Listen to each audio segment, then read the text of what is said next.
In today's 10-minute openings video, we're talking about the Sicilian Defense with the black pieces, which, if you know anything about chess, the Sicilian Defense is one of the most famous openings in the whole game. Of course, this is the opening that is played against 1e4, and today I'm going to be showing you several variations. Depending on how long we have, I'll go into more depth, but for now we're going to do a surface level, you know, look-see with all these variations. Now, the first variation I'm going to be showing you is the Najdorf Sicilian, which is, of course, a very famous line. And then I'm going to be showing you the classical Sicilian and the Taimanov Sicilian. Okay? Yes. Okay. Actually, no, not the Taimanov. I'm going to be showing you the Khan Sicilian. I'm sorry. Okay. Of course, e4, c5, knight to f3, and we're going to start with d6. Because, of course, we're talking about, today we're going to be talking about the Najdorf Sicilian, which, if you know me, if you know that I play the Sicilian, this is my go-to against people online and people over the board. I love the Najdorf. Now, you're hoping to get a position like this, okay? You may not all the time, but let's just say you get a position like this. Go move knight to f6, after knight to c3, which is, these are all, of course, the engine is assuming that the opponent plays the top engine moves. You're going to play the move a6. And a6 looks kind of unusual, right? Looks a little unusual, but no, the main idea is that you don't want any piece going over here, especially the bishop, to check the king. That could be kind of hard. And then you're going to move the knight out. Okay? a6. And then the most common move for white, the top line of the engine, is the move bishop to e3, okay? Developing the darts for bishop. And you're going to play the move e5. Now, e5 asked a question, right? If you know anything about openings and things, you should play moves that ask your opponent questions. In this case, where are you going to put your knight? Okay, can't put it there, can't put it there, can't put it there. You can put it there, but you wouldn't want to, and you don't really want to put it there, but you can. Okay, but here, the main move for white is to go knight to b3. And here you're going to go bishop to e6, again, attacking the knight again. And now the move f3 apparently is the top move of the engine, which, let's just say that's the top line of the engine. I don't know why, but okay. And you're going to play bishop to e7 and get castled, and your opponent's going to long castle in this position. Now what? Well, now what do you do? Okay, so we got this far. You guys are castled on opposite sides of the board. Okay. Now this is where you get to experiment, and experiment not experiment as in play whatever you want, see if it works, stuff like that. But experiment in the case of play something you are fine risking losing this game, and if it goes well for you, remember that thing. Remember that move, remember the sequence of moves, and remember how you got there, okay? If that makes sense, but I'll try to explain it simpler. Basically, you don't want to overcomplicate how you play, but you're playing these moves based on what your opponent plays. Okay, so if your opponent plays like an open Sicilian with d4, then you're going to play Najdorf, maybe. Or if they play a close Sicilian, maybe you play like a Khan or a accelerated dragon, okay? Based on what your opponent plays. Here, you get to experiment a little, okay? You get to poke and tap and see, okay, how does my opponent respond to this, okay? If they shy away, if they're provoked easily, then you know, okay, so this is good. This is a good sequence of moves that I can play against them, or this is a good move. Okay, now we only have so much longer, so maybe we'll have to make this a little longer than 10 minutes. But let's move on to this, which is let me go. This is c5 and then e6, which is I believe this is Khan. Yes, this is Khan. Okay. And the moves go d4, c takes, knight takes, a6, and here your opponent goes c4, which is, again, apparently the top line of the engine. And here, you actually bring out the queen, which I didn't think this was a thing people did, but apparently according to the engine, again, I keep referencing the engine because not all of these moves are mine, it wants you to do this, and basically you're going after this pawn with the knight and the bishop, and then you can bring out this knight, and it's actually delaying castling.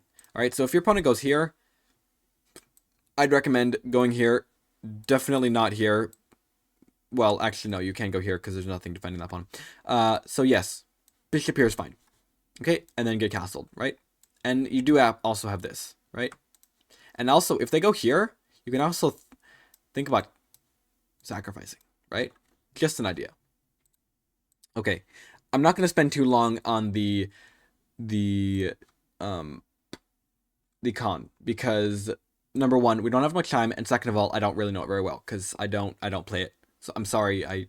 If you guys want to play the con, go find another video from my channel that doesn't talk about the con because I don't have a lot of time. Okay, I'm sorry. Again, we have to keep these 10 minutes or less. Now, last but not least, let's talk about the classical. Classical is d6 and d4. Okay. d6 and d4. I hope this is right. I hope this is the right one because it would be pretty embarrassing if it wasn't.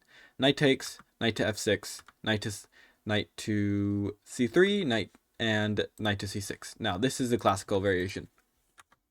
And here the move is bishop to e2. Here I'm going to spend a little bit more time because we have a couple of minutes. Now, e5 is always, again, like we saw before with the Najdorf, it's a good option if your opponent isn't too hasty to get into your position, right? e5 is there to kind of ask a question, right? Where is this knight going to go? Here, it's fine. Here, less fine. Here, it's fine. Here, this is bad. And here, it's fine, okay? So knight to b3 is fine. And bishop to e7.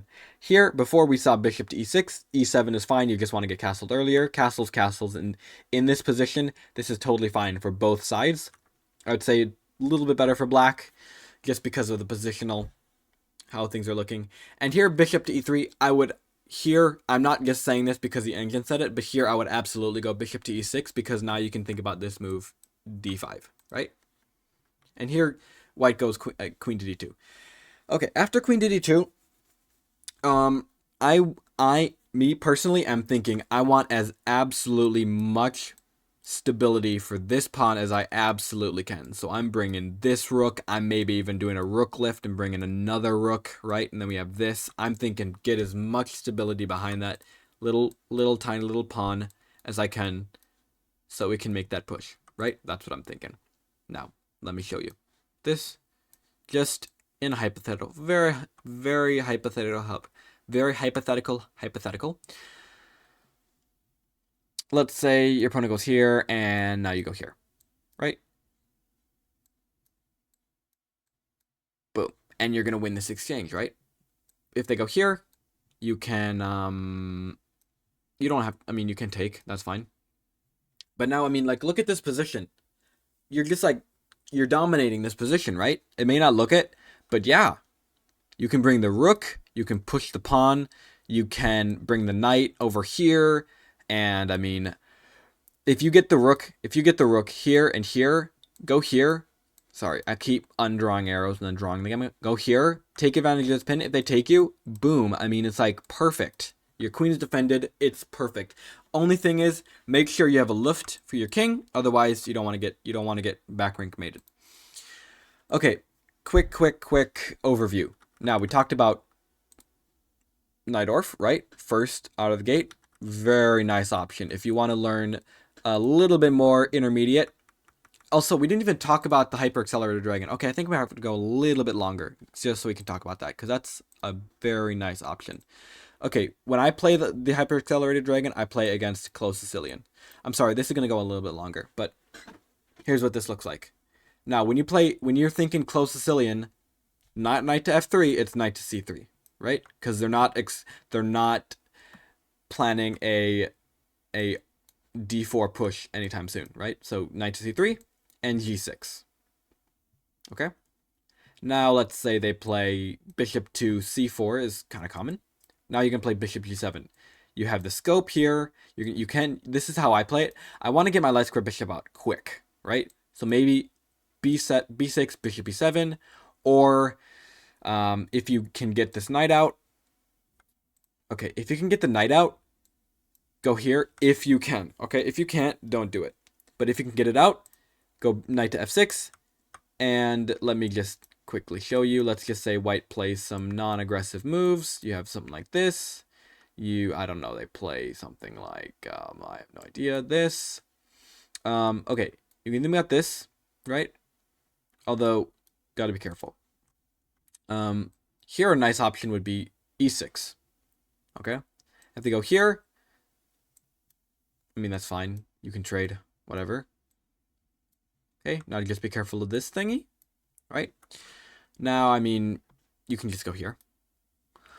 And think about castling. Think about knight to c6.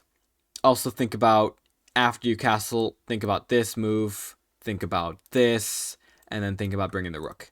Now, I'm going to cut it there because we went a little bit over time. But I hope you all enjoyed today's 10-minute opening video. I tried to cover it as beginner-friendly as possible. So if there's anything missing, let me know if you want to see a more in-depth look, and I will be glad to get back to you and do that. With that being said, thank you all for watching today's episode, and I'll see you all for the next 10-minute openings video. If you enjoy the videos on my channel, make sure to like this video and subscribe to the channel, and I will see you all for the next 10-minute openings video.